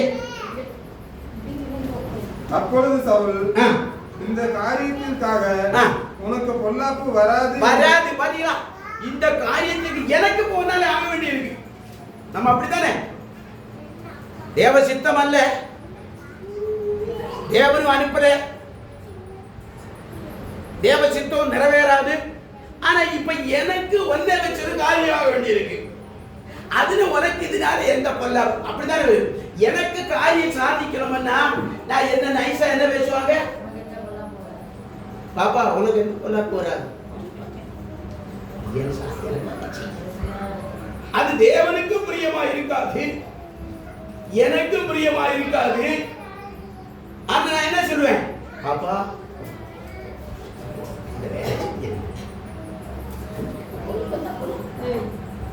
என்று யார் சொல்லுவாங்க? யார் சொல்றது? யாரு? சவுல். ராஜா. ராஜபாரம் அவரை விட்டு கர்த்தரை எடுத்து போட்டுட்டு இப்ப சுயத்துல ஓடிட்டு இருக்கிறார். ஏன் தெரியுமா? ராஜா அவனோட ராஜபாரத்தை தள்ளி விட்டாலும் இவன் மனம் திரும்புகிறானா, ஒப்பு கொடுக்கிறானா, தன் குடும்பத்தை நிலநாட்டுறானா, இதெல்லாம் ஆண்டவர் பார்க்கிறான். ஆனால் நான் வேதத்தின் அடிப்படையில சொல்லுகிறேன், அவன் எங்கேயும் தேவனை தாழ்த்தினான். தேவனை நோக்கி தாழ்ந்தவனாக இல்லை, கீழ்ப்படிந்தவனாக இல்லை. இப்ப சொல்லுகிறான், நீ உனக்கு எந்த சேதமும் வராது, நீ இப்ப எனக்கு என்ன செய்யணுமா படிக்க சீக்கிரம் படிக்க. உனக்கு பொல்லாப்பு வராது என்பதை கர்த்தருடைய ஜீவனை கொண்டு சொல்லுகிறேன் என்று அவளுக்கு கர்த்தர் மேல் ஆணையிட்டார். பாத்தீங்களா? இப்ப என்ன நல்லா யோசிச்சு பாருங்க. இந்த ஒரு வேத வசனத்தை தியானிச்சு பார்த்தா எவ்வளவு செய்தி பண்ணிட்டு இருக்குங்களா. உனக்கு எந்த செய்தியும் வராது என்று சொல்லி என்ன செய்யறேன்? கர்த்தர் மேல் ஆணையிடுறார். கர்த்தர் மேலே ஆணையிடுகிறான். பாடலாமா? ஆணையிடக்கூடாது. நம்மள தவறுகளே நாம் மறைக்கிறதுக்கு நம்மளை சிருஷ்டித்த தெய்வத்தின் மேலே உலகத்தான எங்க சாமியான அப்படிதானே இத்தனை சாமி மேலே ஆள போட்டு காரியங்களை நடத்தி சத்தியமாயிட்டு ஞான சத்தியமாக நான் எடுக்கிறேன். எங்க சாமியான நாங்கள் முருகனான அம்மாத்தாளான ஏன்னா அவங்களும் திட்டு கூட்டத்திலாம் இருக்கிறாங்க. அவங்க மேல ஆணையிட்டு அவங்களுக்கு பிரச்சனை இல்லை. ஏன்னா அவங்க என்ன செய்து இதிலே கணக்குறாங்க. நல்லதுக்கும் பொல்லாப்புக்கும் எல்லாத்துக்கும் நிற்பாங்க. அப்படித்தானே? நிக்குமா நிக்காதா? நிக்குமா நிக்காதா? நிற்பாங்க. இவர் நிற்பாரா? இப்ப இவர் யாரை கொண்டு ஆணையிட்டு இருக்காரு? கர்த்தரை கொண்டு, கர்த்தரை மேற்கொண்டு ஆணையிட்டு சொல்லுகிறாரா? அடுத்து அங்க காரியம் நடக்கிற சீக்கிரம் வாசிக்கலாம். அப்பொழுது அந்த ஸ்திரீ, உமக்கு நான் யாரை எழும்பி வர பண்ண வேண்டும்? இப்ப யாரை நான் எழுப்பணும் என்று கேட்கிறாங்க. சீக்கிரம்.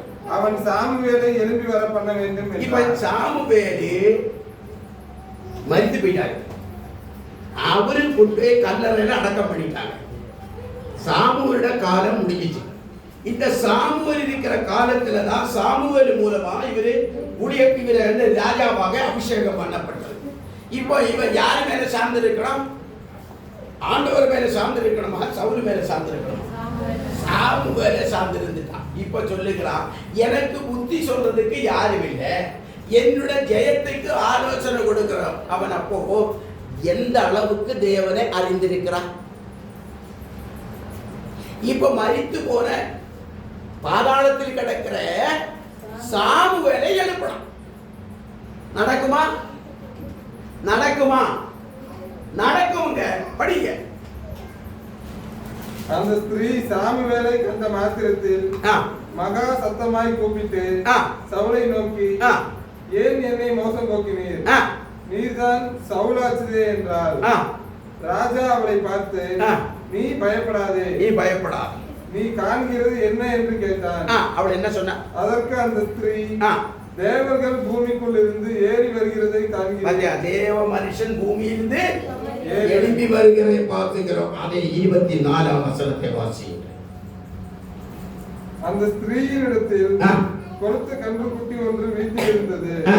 அதை தீவிரமாய் அடித்து மா எடுத்து பிசைந்து அதை புளிப்பில்லா அப்பங்களாக சுட்டு சவுலுக்கும் அவன் ஊழியக்காரருக்கும் முன்பாக கொண்டு வந்து வைத்தார். பார்த்தீங்களா? இங்கே அந்த சாமுவேலுடைய 28:5 வாசம். நீங்கள் 15ஆம் வசனத்தோட வாசியுங்கள். சாமுவேல் சவுலை நோக்கி, நீ என்னை எழும்பி வர பண்ணி என்னை கலைத்தது என்ன என்று கேட்டார். சாமுவேல் எங்கே வந்துச்சு? அடக்கம் பண்ணி கல்லறைக்குள்ளே இருந்த சாமுவேலே இந்த யார் எழுப்பிட்டாங்க? இந்த சோசியக்காரை எழுப்பி விட்டு இவன் கேட்கிறான், ஏப்பா நான் பாதாளத்துல இளைப்பாறுதல் படைந்து கொண்டிருந்தேன், என்ன நீ எதுக்கு இப்ப எழுப்பின? இப்ப யாரை நாடி போயிருக்கிறான்? செத்து இளைப்பாறுதலுக்கு பூமியிலே இருந்து கொண்டிருக்கிற சொஸ்ததைக்கு காத்திருக்கிற சாமுவேலுக்கு போய் இந்த யாரு சோசியக்காரை வச்சு மந்திரம் பண்ணி எழுப்பி சாமுவேல் எழுப்பி கேட்கிற, நீ என்ன ஏன் சொஸ்தரை கெடுக்கிற, நீ என்னையே எழுப்புற என்று கேட்கிறான். இப்ப இவன் யார்கிட்ட போய் உபதேசம் கேட்கிறான்? சாமுவேல்கிட்ட கேட்கிறான். சவுல் போய் கேட்கிறான், நான் என்ன செய்யணும்னு கேட்கிறேன். வாசிங்க. என்னை கலைத்தது என்ன என்று கேட்டான். அதற்கு சவுல், நான் மிகவும் நெருக்கப்பட்டு இருக்கிறேன். இப்ப யார்கிட்ட போய் கேட்கிற? கர்த்தர்கிட்ட போய் கேட்கிறேன். சாமுவேல்கிட்ட கேட்கிறான். இன்னைக்கு அநேகருக்கிற வாழ்க்கையில் இப்படிதான் இருக்கு. முஸ்லீம்களோட தர்கா உங்களுக்கு தெரியுமா? தர்கா தெரியுமா? தர்கா அங்க என்ன இருக்கும்? போயிருக்கீங்களா? போயிருக்கு. போகிறேன்னு சொல்லாதீங்க. அங்க என்னாச்சு? ஒரு சமாதி இருக்கு. இந்த சமாதியில சுற்று என்ன இருக்குது? இந்த துருக்காய் தொப்பி போட்டுட்டு என்ன செய்வாங்க? உட்கார்ந்து ஓதுவாங்க. இந்த சமாதியில் இருக்கிற ஆவிதான் இந்த சுகத்தை கொடுக்கிறது. விளங்குதா? இப்ப சமாதி, இந்த சமாதியை வச்சு அதுக்காக தர்கா என்று சொல்லுவார். அங்க போய் ஏன்னு கேட்டா, நான் போயிருக்கிறேன் 56 ஆண்டுகளுக்கு முன்னே. இப்போ இல்லை, எனக்கு ஒரு 15 வயசு இருக்கும் இடத்துல போயிருக்கேன். சென்னை மவுண்ட் ரோட்ல இருக்கு தர்கா. அப்போ சைக்கிள் ரிக்ஷா தான். 4 அணா கொடுத்தா நான் இருக்கிற என்னோட ஸ்தாபனத்தின்னு அந்த மவுண்ட் ரோடு கொண்டு விடுறது. 4 அணா ரிக்ஷாக்காரன் வந்து இருப்பாங்க கடைக்கு முன்னாடி. சைக்கிள் ரிக்ஷாவில் என்னை கொண்டு போய் விடுவாங்க. அந்த இதை சுற்றி எல்லா ஒரு 25-30 பேருக்கு 10 பைசா 10 பைசா 10 பைசா தான தர்மம் செய்வாங்க. இந்த தர்கா இன்னும் என்னவெல்லாம் கொடுப்பாங்க. அப்படி ஒரு காலத்தில் இருந்தோம். ஆனால் இன்னைக்கு அவங்க அதை வச்சு தான் இருக்கிறாங்க. செத்த ஆவியை புதைச்சி வச்சுட்டு அந்த ஆவியை வச்சு இவங்க சம்பாதிக்கிறாங்க. அது சில காரியங்கள் நடந்து வச்சுல அந்த போல அற்புதங்கள் நடக்கும். ஆனால் இங்கே கர்த்தருடைய ஆவியான மனுஷன் பாதாளத்தில் எழுதி சொல்லுகிறான், இன்னைக்கு நீ என்னை எழுப்பினீங்களே, நாளைக்கு இதே நேரத்தில் நீயும் ஒரு குடும்பமும் என்னோடு கூட பார்க்க. கர்த்தரு உன்னை கைவிட்டார், நான் யாரியா? வாசிங்க. சவுல் வந்து சொல்றாரு, நான் மிகவும் நெருக்கப்பட்டு இருக்கிறேன். பெலிஸ்தர் எனக்கு விரோதமாய் யுத்தம் பண்ணுகிறார்கள். தேவனும் என்னை கைவிட்டார். பாத்தீங்களா? தேவனும் என்னை கைவிட்டார். நீ எப்படி சொல்ல கைவிட்டேன்னு நீ கேட்கறியே? நீ மனம் திரும்பலையே, ஒப்பு கொடுக்கலையே, உனக்கு மனம் திரும்ப மனசையே, நீயே ஒரு முடிவு எடுத்துட்ட. தேவன் என்னை கைவிட்டானே. வாசிக்கலாம். அவர் தீர்க்கதரிசிகளினாலாவது சொப்பனங்களினாலாவது எனக்கு மறு உத்தரவு அருளுகிறதில்லை. இல்லை. ஆகையால் நான் செய்ய வேண்டியதை நீர் எனக்கு அறிவிக்கும்படிக்கு உம்மை அழைப்பித்தேன் என்றார்.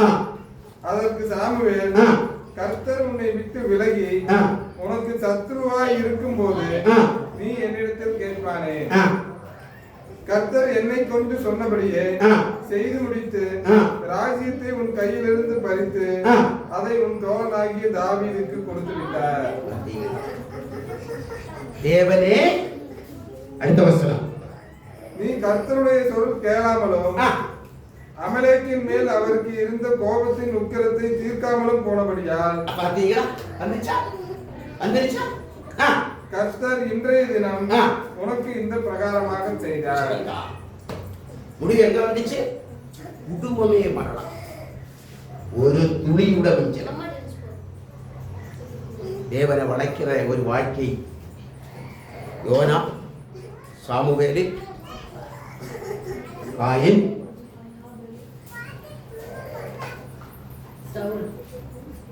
சவுல். தாவீதை குறித்து சொல்லுகிறது. தாவீது சணநூல் வஸ்திரம் தரிச்சு கொண்டு இஸ்ரவேல் ஜனங்களை அவனுடைய உடன்படிக்கை பெட்டியில கதமாடி வரும்போது அவன் தேவனை உயர்த்தி கொண்டே வந்தான். ஆகவே கிளிவாதில் ஜன்னல் வழியா பார்க்கிறான். மீகா பார்த்து சொல்லுங்க, இஸ்ரேலின் ஜனத்தின் 12 கோத்திரத்திற்கு தலைவனாய் இருக்கிற ராஜா சாதாரண ஜனங்கள் மத்தியில நடனமாடி வருகிற உனக்கு வெக்கம் இல்லையா? கனலூடு வஸ்திரம் தரிச்சு கொண்டு நீ நடனமாடி வருகிற உனக்கு வெக்கம் இல்லையாது? கிணிவாலையை நகைத்தான். கர்த்தருடைய கர்ப்பப்பையை அடைச்சு விட்டார். கர்ப்பத்தின் உதரத்தை அடைத்து விட்டார். என் தாசனாய தாவீதை நீ புறக்கணித்தியாயிட்டான், குற்றம் சொல்லுகிறாய் என்று கேட்டான். அது உத்தமன் உள்ளதே மனுஷன், அவன் நீதியை செய்கிறதே. உடனே அந்த வார்த்தைக்கு பதில் கொடுத்தார். அவளை கர்ப்பப்பையை அடைச்சு விட்டார். மோசைக்கு விரோதமாக மீரா கிளம்பினார்கள், புறக்கணித்தார். மீரா கேட்கிறான், நீ என்ன பெரிய ஊழியக்காரனா? உன்னை அழைச்சு போல ஆரோனி அழைக்கப்பட்டது அல்லவா, நீ மாத்திரம் பெரிய ஆளான்னு கேட்டான். கர்த்தர் கேட்டுக்கிட்டே இருந்து சொன்னேன். கொஞ்ச நிமிஷம் நேரம் ஆனோடனே அவளுக்கு குஷ்டம். ஆண்டவர் சொல்லுகிறான், என் தாசனாய மோசே மேல குற்றம் செலுத்துக்கு உனக்கு எந்த அதிகாரமும் இல்லை, இது உத்தமத்தில் உள்ளது. தேவன் யுத்தம் செய்யும். அல்லேலூயா. அதே நேரத்தில் கீழ்ப்படியா இருக்கிற சிம்சோனை வாசிக்கலாம். ஒரு நியாயாதிபதியின் புஸ்தகம் 16ஆம் அதிகாரம் 6ஆம் வசனத்தை வாசியுங்கள்.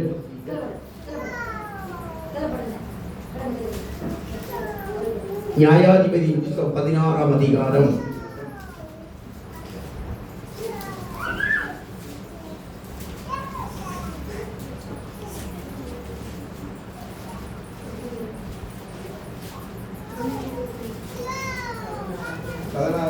16:6.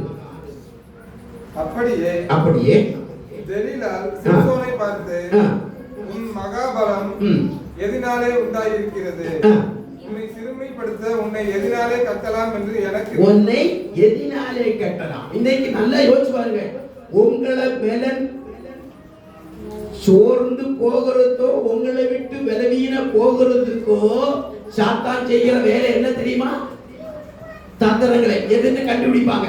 ஒன்னு பணமா, ஐஸ்வர்யமா, படிப்பா, வேலையா, கடமா, தரித்திரமா, வியாதியா, எந்த வகையில பாவமா, எதிலாவது உங்களை பலத்தை கண்டுபிடிக்க பிரயாசம் எடுப்பாங்க. விளங்குதா? எத்தனை பேருக்கு விளங்குது? எத்தனை பேருக்கு புரியுது? உங்களுக்கு ஒரு பலன் உண்டு. யாரது? கர்த்தர். உங்களை விசுவாசம் என்னது? கர்த்தர். உங்களை ரட்சித்தது யாரு? கர்த்தர். உங்களை பரிசுத்த வாழ்க்கைக்கு அடைச்சது கர்த்தர். உங்களை மேல வச்சிருந்த திட்டத்தை நிறைவேற்றுறது கர்த்தர். ஆனா இங்கே சிம்சோனை அபிஷேகம் பண்ணப்பட்டவன், தேவனுடைய திட்டத்தை செய்ய நியாயாதிபதியாக இவன் நியமிக்கப்பட்டவன். இவன் இப்ப யாருக்குள்ள மாட்டிக்கிட்டான்? பாவியாய ஸ்ரீமேலே. சில பாவத்துல விழுந்து போனால் அவனோட வாழ்க்கை இப்படிதான் இருக்கும். அவள் கேட்கிறான், உன் பலத்தை தக்க வைக்கிறதுக்கு நான் நீ என்ன செய்ய? பிரவாசிக்க சீக்கிரம். உன்னை சிறுமைப்படுத்த உன்னை எதினாலே கட்டலாம் என்று நீ எனக்கு சொல்ல வேண்டும் என்றார். இப்ப அப்படிதானே இருக்கு. அதற்கு சிம்சோன் உலராத பச்சையான 7 அகலினால் கயிறுகளாலே என்னை கட்டினால் நான் பலட்சயமாகி மற்ற மனுஷனை போல் ஆவேன். அப்பொழுது பெலிஸ்தரின் அதிபதிகள் உலராத பச்சையான 7 அகலினால் கயிறுகளை அவனிடத்திற்கு கொண்டு வந்தார்கள். அவைகளால் அவனை கட்டினார். பதிவிருக்கிறவர்கள் அறை வீட்டிலே காத்திருக்கும் போது அவர், சிம்சோனே, பெலிஸ்தர் உன்மேல் வந்துவிட்டார்கள் என்றார். அப்பொழுது சணல் நூலானது நெருப்பட்டவுடனே இற்று போகிறது போல அவன் அந்த கயிறுகளை அறுத்து போட்டான். அவன் மனம் இன்னதினாலே உண்டாய் இருக்கிறது என்று அறியப்படவில்லை. அப்பொழுது தெலீலாள் சிம்சோனை பார்த்து, இதோ என்னை பரியாசம் பண்ணி எனக்கு பொய் சொன்னாய். இப்ப அவள திட்டம் நிறைவேறல. திட்டம் நிறைவேறாதபடி என்ன சொல்லுகிறா? நீ என்ன பரிகாசம் பண்ணுகிறேன்னு சொன்னார்கள். சில நேரங்களிலே பிசாசு நம்மளை என்ன செய்யும்? அவன் திட்டம் நிறைவேறலன்னா நம்மளை பார்த்து என்ன சொல்லும்? பரிகாசம். அப்ப பரிகாசம் கேட்டோட நமக்கு என்ன? இப்ப பாரு நான் காட்டுறேன். அப்படிதானே? இப்ப நான் காட்டுறேன் பாரு. இயேசு அப்படி செஞ்சாரா? இயேசு பரிகாசம் பண்ண இயேசு உடனே தன்னோட வல்லமை வெளிப்படுத்தினாரா? தான் யாருன்னு காட்டினாரா? இல்ல. ஆனால் இங்கே நடக்கிற ஒரு சம்பவத்தை நீங்கள் வாசிச்சு பாருங்கள். அங்க 16:6-8 வரைக்கும் வாசிங்க. அதோட முடிவை நான் எடுத்து உங்களுக்கு சொல்லுகிறேன். 24ஆம் வசனத்தை வாசியுங்கள். ஜனங்கள் அவனை கண்டவுடனே நம்முடைய தேசத்தை பாழாக்கி நம்மில் அநேகரை கொண்டு வந்த நம்முடைய பகைஞனை நம்முடைய தேவன் நமது கையில் ஒப்பு கொடுத்தார் என்று சொல்லி தங்கள் தேவனை புகழ்ந்தார்கள். பார்த்தீங்களா? நல்லா யோசிச்சு பாருங்க. இவ்வளவு வல்லமை எங்க போச்சு? குரு உபதேசத்தினால, குரு சிந்தனையினால, வீணான உறவினால தேவன் அவனுக்கு கொடுத்திருந்த வல்லமையும் அபிஷேகம் அவனை விட்டு போய் இவன் பாவத்துக்கு ஆளாயிட்டான். இப்போ பெலிஸ்தியர் சொல்லுகிறான், நம்ம தேசத்தை அழிக்கவும் நம்ம ஆளுகளை கொல்லவும் இவன் தான் செய்திருக்கிறான். இப்ப நம்முடைய தேவன் நம்மட கையில இவனை ஒப்பு கொடுத்துட்டான். இது நியாயமா? கேட்கிறவங்களுக்கு புரியுதா? புரியுதா உங்களுக்கு? இங்க சொல்லுகிறது, இப்ப அவனோட தேவன் கைவிட்டுட்டான். இப்ப நம்முடைய தேவனிடத்தில் அவன் கொண்டு ஒப்படைச்சிட்டான். இவன் தான் நம்ம தேசத்தை அழித்தவன், இவன் தான் கொண்டவன், இவனை இப்ப நம்மட கையில ஒப்பு கொடுத்தான் என்று அவனோட தேவனை பற்றி அவர்களுக்கு புகழுகிறான். எங்க தள்ளப்பட்டது? எங்க தள்ளப்பட்டது? வாசி, சீக்கிரம் வாசி. இப்படி அவர்கள் மனமகிழ்ச்சியாய் இருக்கும்போது நமக்கு முன்பாக வேடிக்கை காட்டும்படிக்கு சிம்சோனை தூக்கி கொண்டு வாருங்கள் என்றார்கள். பாத்தீங்களா? தூக்கி கொண்டு அவனை பிடிக்கவே முடியாது, அவனை தொடவே முடியாது. 1000 கழுதைகளை அவன் கொண்டவன், 300 நரிகளை பிடிச்சு கொண்டவன், பெலிஸ்தியர்களை கொண்டவன், சிங்கத்தை அழித்தவன், பராக்கிரமசாலியாக இருந்தார் சிம்சோன். சாதாரண பெலிஸ்தியருடைய கையிலே அவன் அகப்பட்டான். என்ன காரணம்? தேவனுடைய வழியே தவறாக உபயோகப்படுத்தும். தேவன் கொடுத்த திட்டத்தை அந்நிய காரியங்களுக்கு உபயோகப்படுத்தினான். அவன் பாவத்துக்கு உள்ளப்பட்டவன். தேவனுடைய சித்தத்தை அவன் கேட்டதாக இந்த வேதம் தேவனிடத்தில் ஜெபம் பண்ணதாக இல்லை. ஒரே விடத்த மரணத்தை அவனை விடுதலை சொல்லுகிறது. அவனை கண்பிடுங்கப்பட்டது, சங்கிலினாலே கட்டப்பட்டது, தலைமுடைக்கப்பட்டது, மாவரைக்கப்பட விட்டது. எல்லா உடந்தைக்கான பொழுது மண்டபத்தில் இருந்து ஆண்டவரை நோக்கி கூப்பிட்டான். அவனுக்கு கிடைச்சது என்ன தெரியுமா? அந்த பெலிஸ்தியரோடு கூட, அந்த துஷ்ட கிரியலோடு கூட, அவனோடு கூட 3000 அதிகம் பேரோடு கூட அவன் செத்து போனான். இப்படிதான் ஒரு முடிவா? நீதிமான்களே, தேவன் தெரிந்து கொள்ளப்பட்டுள்ள முடிவு எங்கே இருக்கிறது? கர்த்தருடைய வார்த்தைகளை கேட்ட 4 பகுதியை நான் ஒன்று கேட்கிறேன். இந்த 4 பகுதியிலே தேவனை தேடணும்டா? தேவன சித்தத்தை செய்த உண்டா? தேவனுக்கு காத்திருங்கள் உண்டா? தன் பாவத்தை உணர்ந்தது உண்டா? மனக்கசப்பு பட்டவர் உண்டா?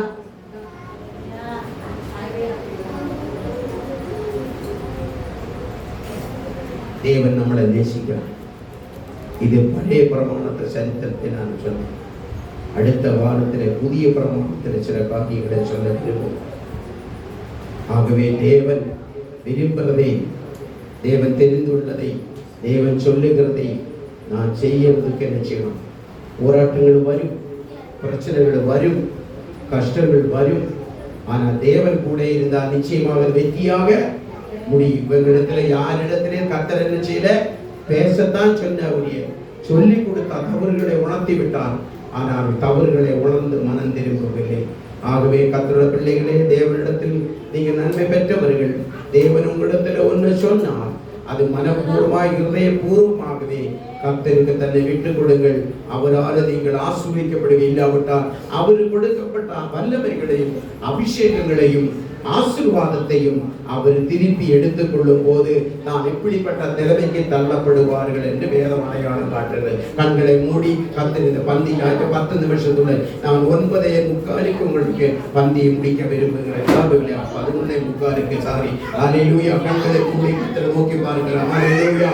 பரிசுத்த தேவனே, பரலோகத்தின் பிதாவே, இயேசுவின் நாமத்தில்